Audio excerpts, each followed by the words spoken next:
미국은 아직까지 전 세계에서 선교사를 가장 많이 파송하는 선교사를 가장 많이 세우고 파송하는 나라입니다. 그만큼 기독교의 영향이 강한 나라라고 보면 되겠죠. 그런데 이와 같은 통계가 무색할 만한 일이 일어나고 있는데요. 그것은 이 선교사는 많이 파송하는데 미국과 또 한국의 그리스도인들, 교인의 특별히 개신교 숫자는 아주 줄어들고 있다는 사실이죠. 선교를 열심히 하고 또 전도도 하는데 왜 믿는 사람의 숫자는 점점 이렇게 숫자가 줄어드는가? 이 아이러니한 상황이 여러분 이해가 됩니까? 무엇이 잘못된 걸까요? 많은 기독교 학자들이 이구동성으로 이 상황에 대답하는 말은 참 비슷합니다. 선교와 전도는 또 열심히 하는데 사람들이 오히려 교회를 떠나는 이유는 그들이 교회에 와서 실망들을 많이 하기 때문이다. 이런 답을 내어놓았습니다. 그러니까 사람들이 교회까지 온다는 거죠. 교회까지 와서 말씀을 듣고 말씀을 배우고 신앙생활을 시작하려고 하는데 교회 안에 들어와서 신앙생활을 하고 있는 사람들을 보고 그들과 만나면서 그들의 삶을 보면서 실망하며 교회를 떠나는 사람들이 많다는 거죠. 도대체 무엇을 보고 실망을 하는 걸까요? 여러 가지 이유가 있겠지만 가장 큰 한 가지는 저는 그렇게 생각합니다. 성도들이 자기 맞춤 신앙을 가지고 있기 때문이라고 생각합니다. 신앙은 뭡니까? 신앙은 하나님을 믿고 하나님의 말씀을 따라서 사는 것이 바로 신앙이죠. 그러므로 올바른 신앙은 뭐예요? 하나님의 뜻과 하나님 말씀이 가르쳐주는 그 디렉션을 향해서 좌로나 우로나 쳐다보지 말고 그 길을 향해서 계속 나가는 것, 그게 신앙이에요. 그죠? 그런데 자기 맞춤 신앙이라는 것은 뭐예요? 자기 맞춤 신앙이라는 것은 하나님을 믿어요. 또 이 성경이 하나님의 말씀이라는 것도 믿어요. 다 믿는데 형편상 따르지 못할 상황이 생기면 자기 형편에 신앙을 맞추어서 행동해 버리는 것을 자기 맞춤 신앙이라고. 예수님은 이와 같은 삶을 우리 그리스도인들이 살게 되지 않기를 원하시는 거죠.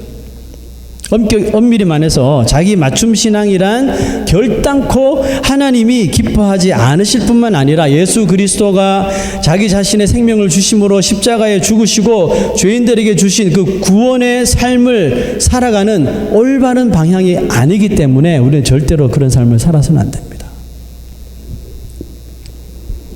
여러분, 우리가 다 성도들인데 크리스찬으로서 이 세상에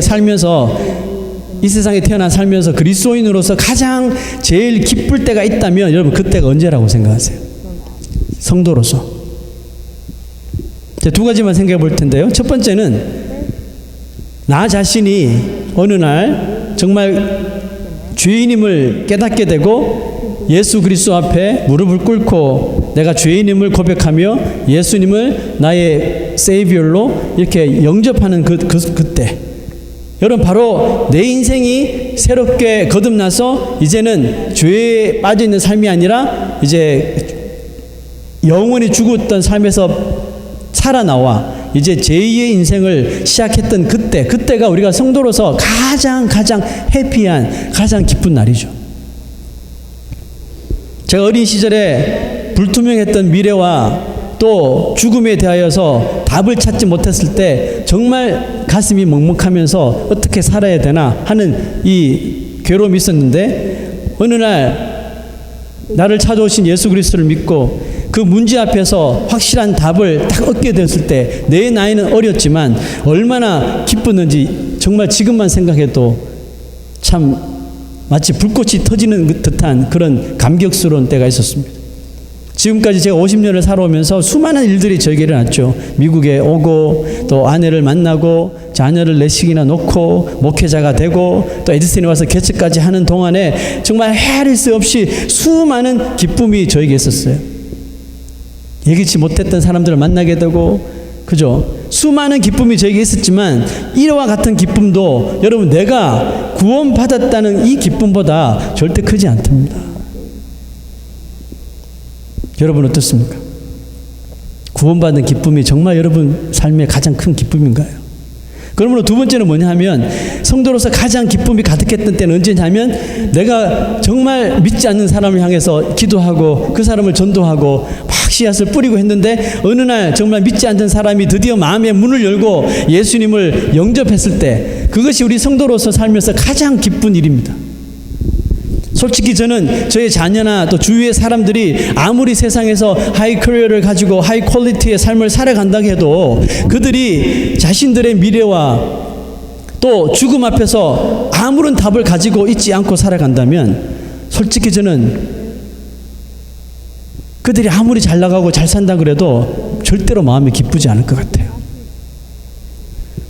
여러분 지금까지 요한복음에서 예수님이 만난 사람들에게도 이와 같은 일들이 일어났거든요. 유대인 사회에서 가장 신분이 높고 모든 면에서 남들의 존경과 부러움을 받았던 종교 지도자들, 그 중에서도 니고데모가 모든 것을 다 갖추었지만 그가 왜 밤늦게 아무도 없는 시간에 예수님을 찾아왔어요? 모든 것을 다 갖췄는데도 늘 마음 한구석에 구멍이 뚫린 것처럼 허전하고, 그죠? 그래서 예수님 찾아온 거라고요. 반면에 수가성의 우물가에서 만난 여인이나 베데스다 연못가의 그 안전뱅이를 보세요. 마음과 육체가 모두 건강하지 못하고 살아가야 할 참 이유를 몰랐던 그런 인생들이었음에도 불구하고 그들이 찾아오신 예수님을 만나 이제 내가 살아갈 길이 무엇인가 그 이유를 깨닫게 되자 그냥 전이 뒤집어지는 것처럼 하루아침에 그들의 삶의 이유를 찾게 되고 완전히 이전과 다른 삶을 살아가게 되는 것을 우리가 볼 수 있지 않습니까? 그래서 이와 같은 사건 이후에 이 유대인들은 예수님을 만나고 혹은 예수님을 만나지 못하고의 이 차이가 그 사람들을 통해서 보게 되니까 그 사실을 알게 되면서 막 요동하기 시작한 거예요. 예수님을 믿는 사람하고 믿지 않는 게 큰 차이가 있구나. 사람들이 막 요동하기 시작한 거예요. 그래서 예수님이 왔다 하면 우르르 무리들이 모이는 거예요. 많은 유대인들이 예수님께 나왔고요. 요한은 오늘 이 8장에서 예수님과 유대인들 간에 있었던 그 아주 긴 그 논쟁에 대하여서 기록합니다. 그래서 8장이 좀 길어요. 보시다시피 8장이 아주 길죠. 이게 다 이제 그 스토리에 대한 논쟁이 유대인들과 예수님 사이에 벌어지고 있는 거예요. 한쪽은 어떻게든지 하나님 믿게 하려고 하고 다른 한쪽은 믿지 않게 안 믿으려고 버티는 그런 대치 상황이잖아요. 율법의 의를 내세워서 예수님을 점점 이 코너로 몰고 가서 결국은 정죄하고 죽이려고 하는 이 유대인들, 그들을 상대로 예수님은 어떻게 합니까? 같이 맞짱 떠서 싸우는 게 아니라 어떻게 해서든지 그들에게 믿음을 심어주려고 하고 있는 것이죠. 저도 이렇게 지금 주일날 강단에 서서 열변을 토하는 이유도 여러분들 다 믿게 하고 싶어서는 아니에요. 더 깊이 하나님을 사랑하게 하기 위해서. 똑같은 이유라는 거죠. 이런저런 사건이 있을 때마다 예수님은 그 유대인들에게 가르치고 또 가르치잖아요. 이것을 통해서 가르치고 저것을 통해서 가르쳤지만 유대인들에게 이게 쉽게 증거가 되지 못하는 거예요. 증거되지 못하고 오히려 그들 가운데서는 더욱더 그런 일이 있을수록 예수님을 신성모독이라고 모함하고 오해하는 무리들이 더 많게 되었다는 것이죠. 오늘 본문에서도 그 예수님의 유대인들을 향한 그 증거가 계속되고 있죠. 23절, 24절 보세요. 자, 함께 읽어봅시다. 네. 리모컨 컨트롤 누가 좀, 원영 집사님 잠시 나가셨나요? 거기 리모컨 컨트롤 있나요? 혹시? 예, 한 집사님이 한번 보시고 좀 넘겨주십시오. 본문 말씀 23절, 24절. 네, 감사합니다. 자, 읽어보겠습니다. 시작. 예수께서 이르시되 너희는 아래에서 났고 나는 위에서 났으며 너희는 이 세상에 속하였고 나는 이 세상에 속하지 아니하였느니라. 그러므로 내가 너희에게 말하기를 너희가 너희 죄 가운데서 죽으리라 하였노라. 너희가 만일 내가 그인 줄 믿지 아니하면 너희 죄 가운데서 죽으리라. 자, 여러분, 예수님은 상대가 누구든지 상관없이 항상 결국은 결론은 이거예요. 너희가 나를 믿지 않으면 죽으리라거든요.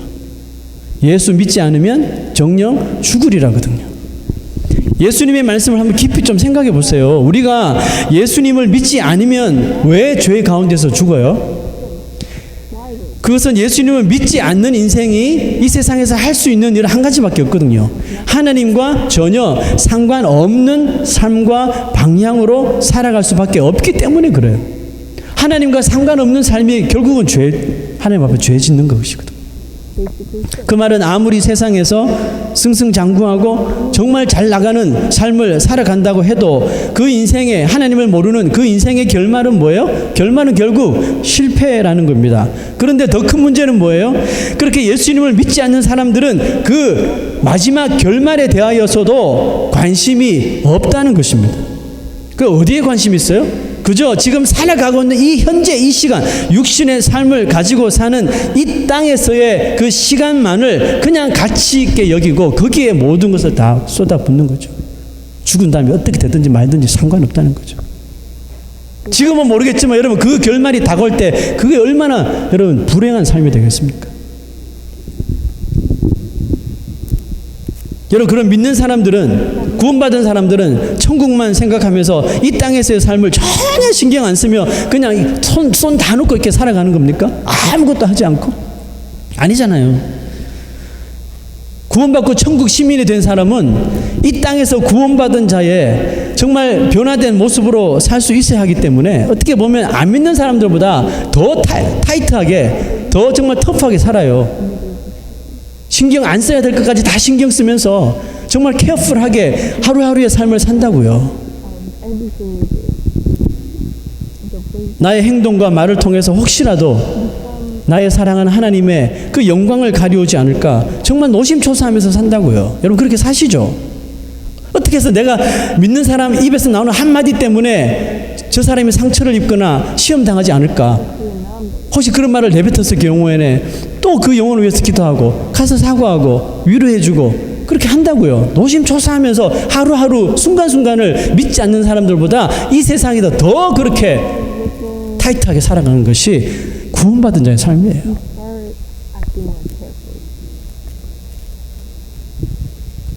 그런 삶을 살아가다 보면 아마 그런 삶을 살아보신 분은 아실 거예요. 뜻하지 않게 우리에게 찾아오는 무언가들이 있어요. 그게 뭐예요? 믿는 자들의 믿음의 삶을 조롱하고 또 시기하고 질투하는 이런 일들이, 이런 무리들이 주위에서 일어나서 자기 자신을 타겟 삼아 공격해오는 것을 경험해요.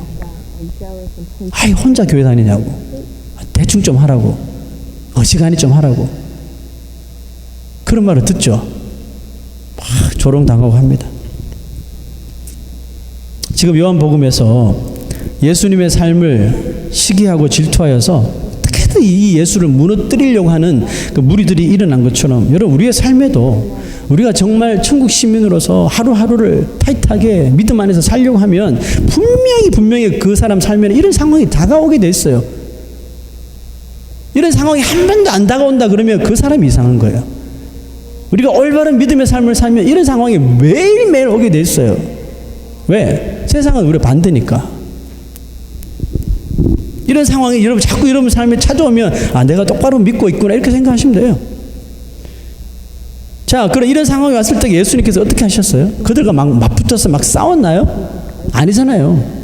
거기에 굴복하지 않고 끝까지 인내하셨잖아요. 인내하시고 결국 십자가에까지 가셨어요. 십자가 위에서 하나님의 뜻을 십자가에서 다 이루어내셨단 말이죠. 그래서 우리에게 구원을 허락하여 주셨죠. 여러분 유대인들은 십자가에 힘없이 매달려 죽은 예수가 저게 무슨 메시아냐고, 저게 무슨 하나님의 아들이냐고, 실패자라고, 루저라고 다들 손가락질했어요. 제자들도 도망가 버렸어요. 그러나 그들은 알지 못한 것이 하나 있었어요. 예수님께서 십자가에서 인내하면서 죽어주신 져주는 것이 결국은 진짜 승리하는 것이라는 것을 알지 못했거든요. 그래서 제자들도 갔잖아요. 근데 여러분 진짜 승리하는 것이 이 세상에서 그리스도인들이 진짜 세상에 대해 승리하는 것이 그들을 짓밟아서 이기는 것이 아니고 힘이 있어도 참고 져주는 것이죠. 그것이 하나님 나라에서 하나님이 인정하시는 이 세상에서의 승리의 삶이라는 것입니다. 우리가 이 세상에서 믿음 때문에 참고 져주고 자존심 상하고 조롱을 당하면 우리는 정말 비참해질지 모르겠지만 하나님 나라에서는 박수가 나오고 승리했다고 칭찬해 주는 거예요. 자, 28절 한번 보십시다. 함께 읽읍시다. 내가 스스로 아무것도 하지 아니하고 오직 아버지께서 가르치신 대로 이런 것을 말하는 줄도 알리라. 예수님께서 뭐라고 말씀하셨어요? 성도는 이 세상에서 살고 있지만 하나님 나라의 삶의 방식을 따라가는, 살아가는 존재예요. 그리고 하나님 나라의 삶의 방식이 뭐예요? 바로 예수님이 우리에게 보여주시고 또 말씀해 주신 그대로를 우리가 팔로우하는 거죠. 그래서 우리가 Jesus follower, 예수님을 따라가는 자라고 그러잖아요. 그게 우리 구원받은 자의 삶이거든요. 예수님도 뭐라고 말씀하셨어요? 스스로 아무것도 하지 않으시고, 딱 나오잖아요. 내가 스스로 아무것도 하지 않았대요. 예수님께서 이 세상에서 기적을 일으키고 병자를 고치시고 죄인들을 사랑하시고 이 모든 것들 예수님 스스로 결정하신 게 아니래요. 그러면요, 보세요. 오직 아버지께서 가르치신 대로, 하늘의 디렉션대로 예수님도 그대로 살았다는 거예요. 자, 그러므로 구원받은 자 이 세상의 삶이 터프하고 이게 타이트한 이유가 바로 이겠어요. 우리는 이 세상의 인간의 방식대로 살아가는 것이 아니라 천국 시민의 방식대로 살아가는 오더가 우리한테 떨어지기 때문에 그 방식대로 살다 보니까 이 세상과 부딪히는 거죠. 그러니까 참아야 되고 인내해야 되고 용서해 줘야 되고 더 사랑해 줘야 되고, 그러니까 삶이 힘들고 타이트하죠. 그러나 예수님처럼 아버지께서 가르치신 대로 말하고 행동하는 길이 결국은 구원받은 자의 삶이래요. 여러분, 세상은 마치 요한복음에 나오는 유대인들처럼, 유대인들이 율법을 무기 삼아서, 세상의 법을 무기 삼아서 막 약한 자들을 짓밟고 빼앗고 무너뜨리죠. 그리고 그들 스스로 율법을 충실하게 지키며 살아가고 있다고 막 자부했습니다. 그런데 하나님은 이와 같은 그들의 분노에, 그들의 모습에 분노하신 거죠.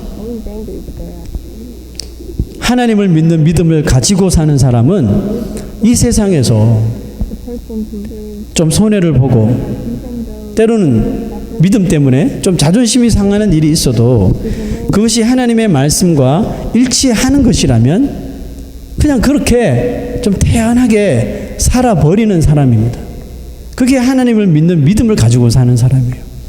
무엇보다도 그렇게 손해보는데도 오히려 하나님의 뜻을 내가 따랐다고 오히려 자기 자신이 막 손해보고 좀 이렇게 이 자존심 상하는 일을 당했는데도 막 하나님 뜻을 내가 따랐기 때문에 오히려 막 기뻐해버리는 사람.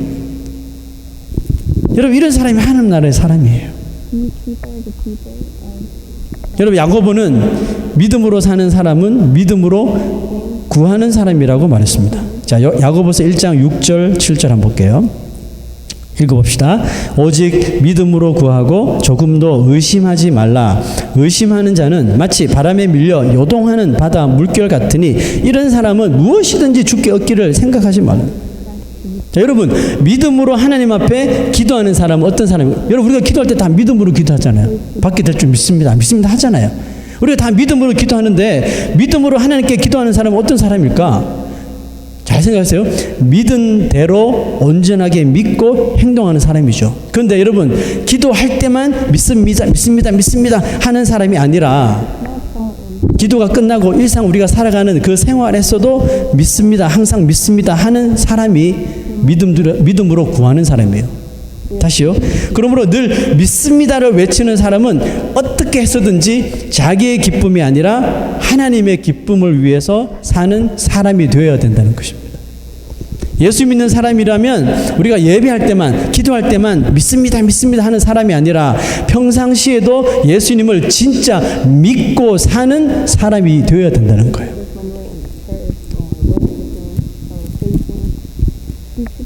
교회 밖에서도 예수를 정말로 진실하게 믿는 사람은 어떤 사람인지 아세요? 자기에게 어떤 일이 좀 닥쳐와도 자기에게 생각해보니 좀 나에게 손해될 것 같거든요. 나에게 불이익이 찾아올 것 같거든요. 그런데 그게 말씀대로 사는 거예요. 그러면 사사건건 뭐예요? 주님의 마음을, 하나님의 마음을 기쁘게 하려고 모든 행동을 하는 사람이에요. 이런 사람은 과연 믿지 않는 사람들에게, 아니 믿는데도 불구하고 어떻게 보일 것 같습니까? 미련하게 보이는 거예요. 아, 왜 그렇게 사냐고. 아, 믿는 거 다 좋다 이거야. 그 왜 그렇게 불이익을 당하면서 사냐고. 그 믿음이 뭐 그렇게 중요한데? 먹고 살아야 될 거 아니야. 미련하게 보이고 어리석게 보인다는 것이죠. 마치 예수님처럼요. 여러분, 예수님도 얼마나 미련하게 보였어요? 아니, 하나님의 자녀고 정말 손으로 막 기적을 막 일으키시던 그런 분인데, 하나님의 아들이잖아요. 하나님의 아들이면서도 여러분, 힘들 때 천사들을 막 명령해서 막 다 움직일 수 있잖아요. 그거 못해요? 할 수 있는 능력이 있으신 분이라고요. 십자가 위에서 모든 사람들이 볼 수 있도록 천사들의 그 정말 보호를 받으면서 십자가에서 참 멋지게 내려올 수도 있어요. 다 보여줄 수 있다고요. 왜 못해요? 예수님이 능력이 있으신 하나님인데. 그 예수님께서 십자가에 오르기 전에 모든 기적을 다 보여주시잖아요. 이런 파워풀한 메시아란 말이에요. 다 보여줬단 말이에요. 근데 십자가에서 그걸 안 보여줘요. 왜요? 그게 하나님의 뜻이 아니기 때문이라는 거죠. 아까 말씀했죠. 나는 나 스스로 하는 것이 아니라 하나님께 주신 말씀대로만 하는 사람이에요. 그 십자가에서 기적을 행하는 그 때가 아닌 거예요. 하나님 아버지의 뜻이 아니기 때문에 예수님께서 십자가 위에서 정말 아무런 능력도 없이 마치 그 패스오버 그 램, 리틀 램처럼 힘없이 미련하게 보일 정도로 다 찢기시고 피 흘려 주시고 져 주시고 자신을 그렇게 주신 거란 말이죠. 그렇게 예수님은 내 뜻대로 하지 마시고 아버지의 뜻대로 하시옵소서. 이렇게 기도하신 거예요. 여러분, 이게 믿음의 기도예요, 여러분. 이게 믿음의 기도예요. 절체절명의 순간, 위기의 순간에서도 내 뜻이 아니라 아버지의 뜻대로 하기를 구하는 것. 여러분, 이게 믿음의 기도고 이런 기도에 응답이 있다니까요. 근데 우리는 절체절명의 위해서 내 뜻대로 하려고 그러잖아요. 하나님 아버지의 뜻 잠시 내려놓고 내 뜻대로 해서 어떻게 하면 이 위기 상황을 피해갈까 해놓고는 기도하기를, 응답받기를 원하잖아요. 그 믿음의 기도가 아니에요, 여러분. 믿음의 기도는 내 뜻대로 어떤 순간에서도 내 뜻대로 하지 않고 아버지의 뜻대로 하는 것이 믿음의 기도예요. 그 믿음의 기도에 예수님의 기도에 하나님께서 응답해 주지 않아요? 그리고 십자가 위에서 it is completed, 다 이루었다 하고 주님께서 돌아가시잖아요.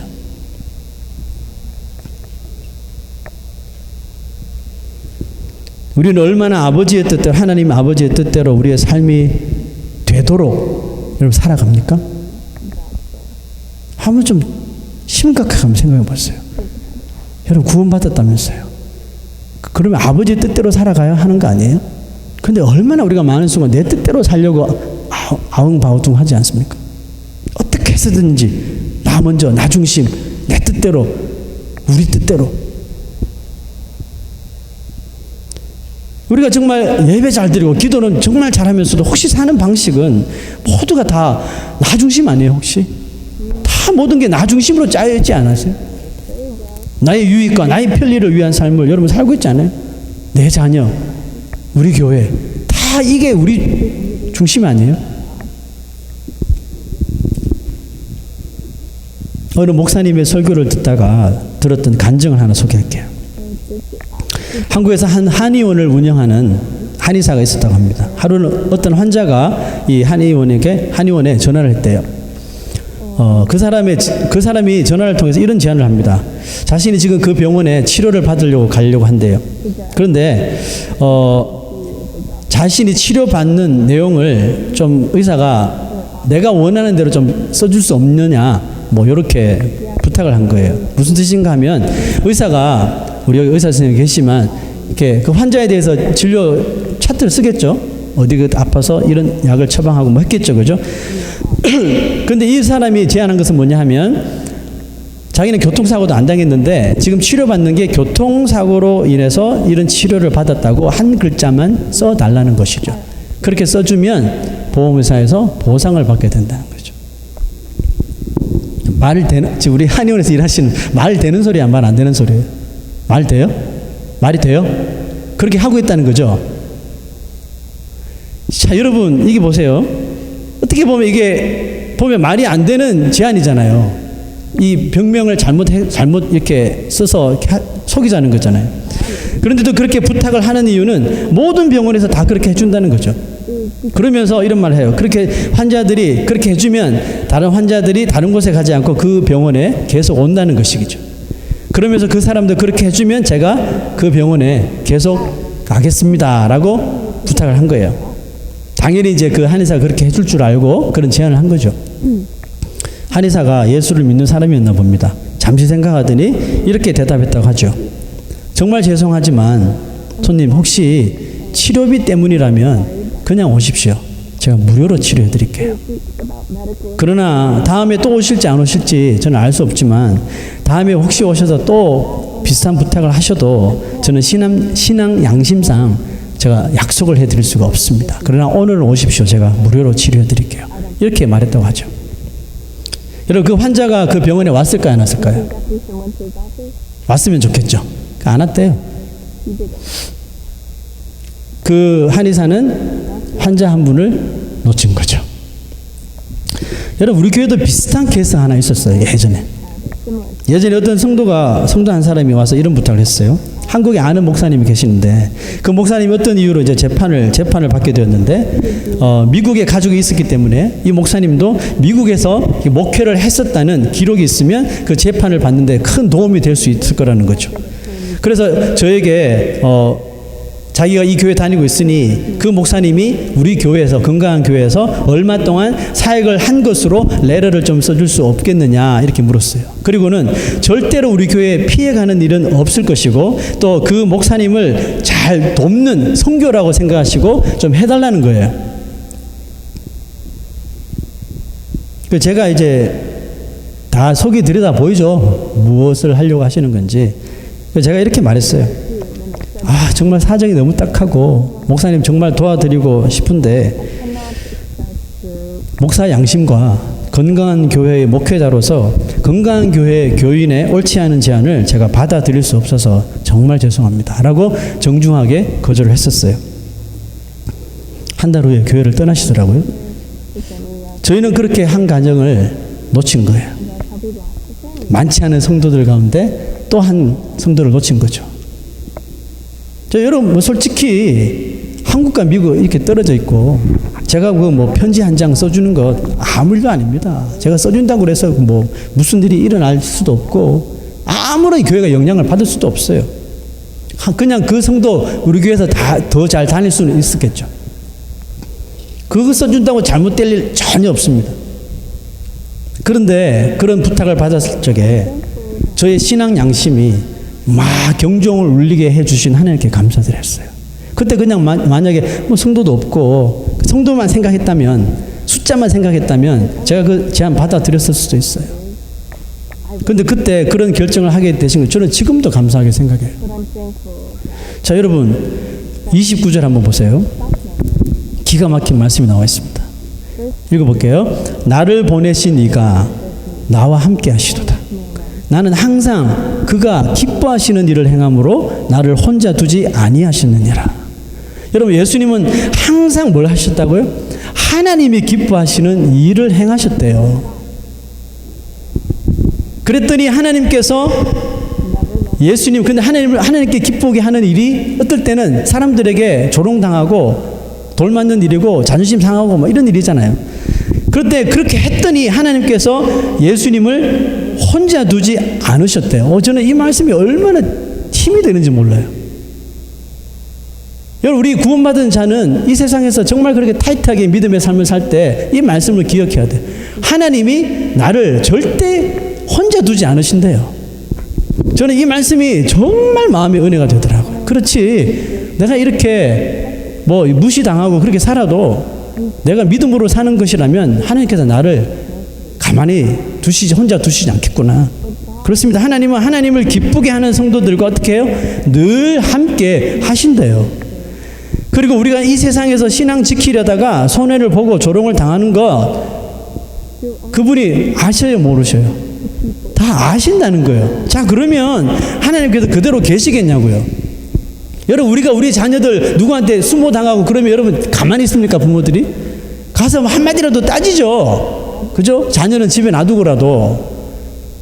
여러분 하나님 그렇게 우리를 향해서 자존심 상하게 만들고 손해를 끼치고 이런 악을 행하는 존재들 우리가 굳이 가서 부딪히지 않더라도요 하나님께서 우리가 안 보는 사이에 다 손보십니다. 그럼 우리가 할 일이 없어요.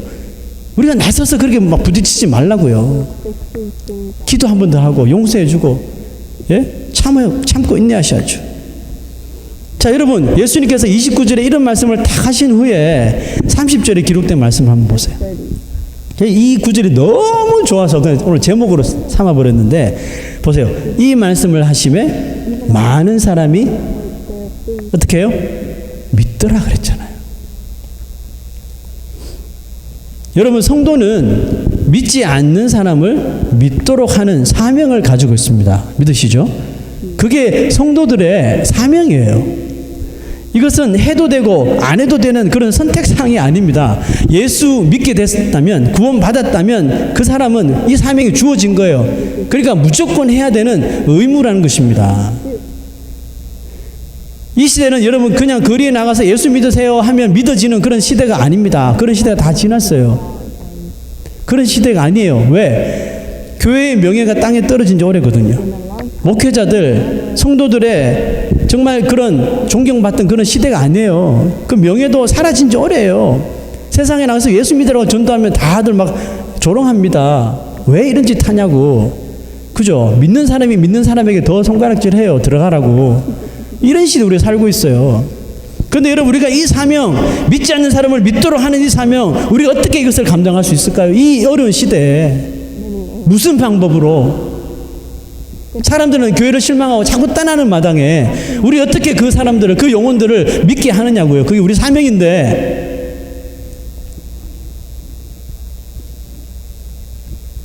여러분, 어떻게 할 수 있을 것 같아요? 정답을 드리자면 예수님 말씀에 정답이 있어요. 그 다음 구절 한번 보세요. 그러므로 예수께서 자기를 믿은 유대인들에게 이르시되 너희가 내 말에 거하면 참으로 내 제자가 되고 진리를 알지니 진리가 너희를 자유롭게 하리라.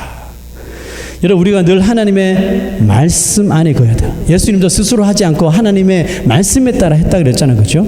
네, 우리가 늘 하나님의 말씀 안에 거해야 합니다. 그리고 진리이신 예수 그리스도를 확실하게 믿어야 돼요. 믿는 대로, 말씀이 우리의 양심을 이끄시는 대로, 때로는 좀 이게 세상 사람들 눈에 바보처럼 보이고 어리석게 보이고 좀 어린아이처럼 순진하게 보여줘도 그냥 눈 딱 감고 그대로 순종해 보는 것이에요. 여러분, 그 길이 교회를 통해서, 성도를 통해서 실망한 영혼들, 주님을 떠났던, 교회를 떠났던 영혼을 다시 주님께로 인도할 수 있는 최고의 방법이 된다는 사실입니다. 예수님께서 그대로 행하시고 그대로 말씀하시니 이 말씀을 하시면 많은 사람들이 믿더라 증명이 되어 있잖아요. 저의 소망이자 우리 건강한 교회에 세워진 목적, 또 우리 건강한 교회 모든 성도들의 소망도 많은 사람들이 예수를 믿도록 하는 것입니다. 분명하게 밝혀요. 우리 교회의 소망은, 우리 교회의 비전은 많은 사람들이 예수 믿도록 하는 것이 우리의 비전입니다. 이것뿐이에요. 이것밖에 없어요. 그러니까 우리가 무엇을 하든지 간에 예수 믿게 하는 게 목적이에요. 할렐루야. 그럼요. BBS를 하고 뭘 하고 뭐 악기를 가르치고 뭘 하든지 간에 목적은 그 사람을 믿게 하는 것이 목적이라는 거예요. 그걸 절대로 잊어서는 안 됩니다. 이 목적이 희미하게 사라지면 여러분 교회의 존재 자체가 흔들리게 되는 거예요. 여러분, 그렇게 하기 위해서 하나님의 말씀에 무조건적으로 순종을 해야 합니다. 어린아이처럼 그냥 순수하게 믿으시라고요. 순수하게 믿고 따르세요. 그리고 참고 인내하세요. 예수님이 십자가에서 마지막까지 참고 인내해 주신 것처럼 우리도 참고 인내하시라고요. 조금 뭐 자기 마음이 안 맞는다고 내 뜻대로 안 된다고 해가지고 픽 토라져가지고 막 그러지 마세요. 좀 참으세요. 십자가라 생각하고 길이 좀 참고 인내하시라고요.